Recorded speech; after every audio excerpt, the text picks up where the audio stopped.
Right, welcome to video number 8. This one's on the subject of entering text, and we're going to look at the entry widget and also how we can handle individual key presses if we want to do things like that. So I'm going to go through the slightly tedious process of entering all this text in myself. Gives me something to talk about while I do it and to explain the details. If you want to speed things up, of course, you can fast forward your video across to the end of this particular process, because I'm just going to finish up with that. So I'm going to try to generate this particular GUI here, which has got a label, the word name. It's got a text entry field, which is the one that we're focusing on. It's got a button, which is the do something with this text button. And in this case, the do something is really not very exciting. It's going to say, "Hi, Angus." So this is a sort of generic hello world done in a GUI context. So I'm going to do, using our new power of OO programming, we're going to do it that way. So we're going to start with a class, which is the hello GUI implementation. And I'll leave a little bit of a gap and come down here. We're going to have a main function. And the main function is going to do, as we explained in the last video, it's going to create a TK window, and it's going to build the GUI in that window by creating an instance of the hello GUI class, passing it in the window that it needs, and then we're going to go and start the main loop, the event loop as we call it, to do all the processing. And I'd better have a call to the main function in somewhere here, call it at the end. Now all I have to do is fill out the body of the hello GUI world, hello GUI class.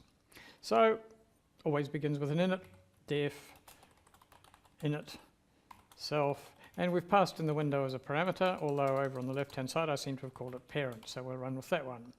Here's the definition of the init method. The init method has to build a GUI. So it starts by setting up this component here, the name label. Self.nameLabel is a label created in the parent window that is, with the text equal to the string name : and I have to grid it into the window I should say, at row equals 0, column equals 0. Then I have to create the entry widget. This is in a sense, I called it name entry. This is the most important message from this particular video.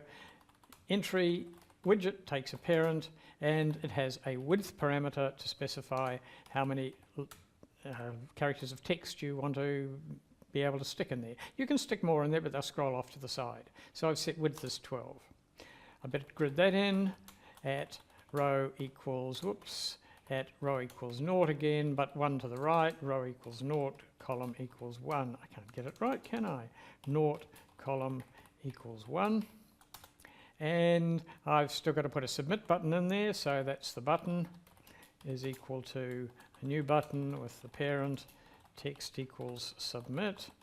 And we have to set a command handler for it, which is going to be the action to show the message. So I've called it the show message method of the current class. Self.showMessage. We'll look at that in a minute. Have to grid that in at row equals 0, column equals 2, and a padding in the x direction of 3, because the default padding that TK uses is 0, which isn't a good number. Self.message label, oh, I've got to grid it in. Self.message label is also a label. This is the message in the bottom where we're going to say something when we're ready to say it. Hi, Angus, whatever, parent, and initially the text is going to be empty. And we have to grid that one in at row equals 1. That's the next row down, below everything else. And because I want it to be centered over those full 3 columns, I'm going to do it with a column span of 3, and I'm going to give it a bit of padding above and below again to make it look a little better.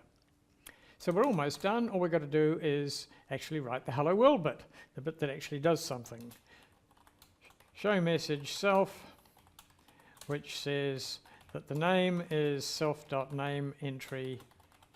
Now, what you might have hoped you could do is this. That would have been consistent with everything else, but this isn't a consistent place to be. This is TK, so you can't get its text attribute. It doesn't have one. Yeah, sure, you'd think it might, but no, it doesn't. You have to call its get method to pull out the text from it.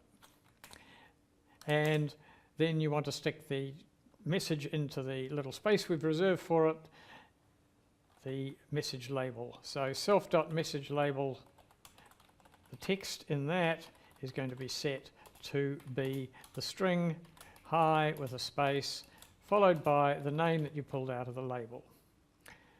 Something I just realized I've forgotten to do. I forgot to go from TK import star. Oh, I'll get it right yet. Import star, and from, that's TK enter, wasn't it? From TK enter import star, and from TK enter.ttk, the theme to toolkit, import star again.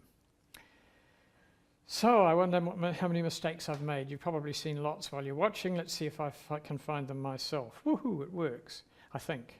So, name Richard, submit, hi Richard. There we have it. A hello world written in TK enter, Python/TK enter. Right, so just to summarize that, the key thing that we added was the entry widget. Have to say how big it is. I'm assuming at this stage that you click a button, a submit button, to actually do anything. It doesn't take place on any key presses, though we're going to look at that very soon now. And I've also mentioned the possible confusion that the entry widget does not have a text attribute. You can't get and set its text that way. You can, however, call an insert method. It has an insert text into the entry widget. Right, now I'm going to move on. Keyboard events. So, as I said, that version that we just looked at operates on the assumption that there's a button you click to actually make it do anything. That's how mostly I think the lab GUI examples work too. But there's another way you can operate, and that is to be responsive to each individual key press. And there's lots of other events happening in TK that you can deal with as well. We're just going to look at key presses in this one. So, or actually key releases. So the key goes down, the key hasn't actually updated the entry widget yet. When you let it go, the entry widget gets updated, and at that point you can catch the events and do something with them. So let's do that. The example in the lecture notes is a little bit more complicated. I'm going to start with the one we've got already, and I'm just going to make sure that the key presses do not include any non-alphabetic characters, for example. It's a reasonable thing to check for. If they do, I'll issue an error message in the message label. So I'm going to set up a event handler on the entry widget, and the event handler is going to handle key events, specifically, that should have been entry, specifically the key release event. We're going to bind to that the key release event handler. So what that just says is that when a key release event occurs within this particular area of the screen, namely inside the text entry widget, we're going to call the key release event handler. So this has to be def key release. Always has a self. Now remember, when we use the bind mechanism, we have to have this extra parameter that we usually ignore, which is the event. So I've had the key released. I want to check if the text that's been typed in is valid. The way I do that is I do the get method to get the current name. And then I can ask if name.isAlpha, that's a method of a string in Python to see if it's purely alphabetic. Well, actually, I'll say if it's not alphabetic, then I'm going to set the message label text to be error. Please use alphabetic characters. This is a pretty tacky message. Otherwise, I probably should also clear that message out again immediately on the next key press. So let's set it to 0. So let's see how we go. Let's see if this does anything useful. There it is. I can type Richard, R-I-C, let's say I hit a wrong key like 1, error, please use alphabetic characters. Backspace, it's okay again, Richard, and it says, hello Richard. So that's it works. Goodness my gracious me, nobody's more surprised than me. Now, this example, which is in the lecture notes, is a different one. You might want to go through and enter that yourself just to see something slightly different. This one has a different goal. It checks the validity of the name in the sense that it has to be one of the names Bob, Carol, Ted and Alice.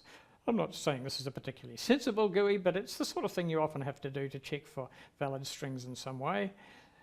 And it's a very simple change from the one I just demonstrated. Thanks for watching.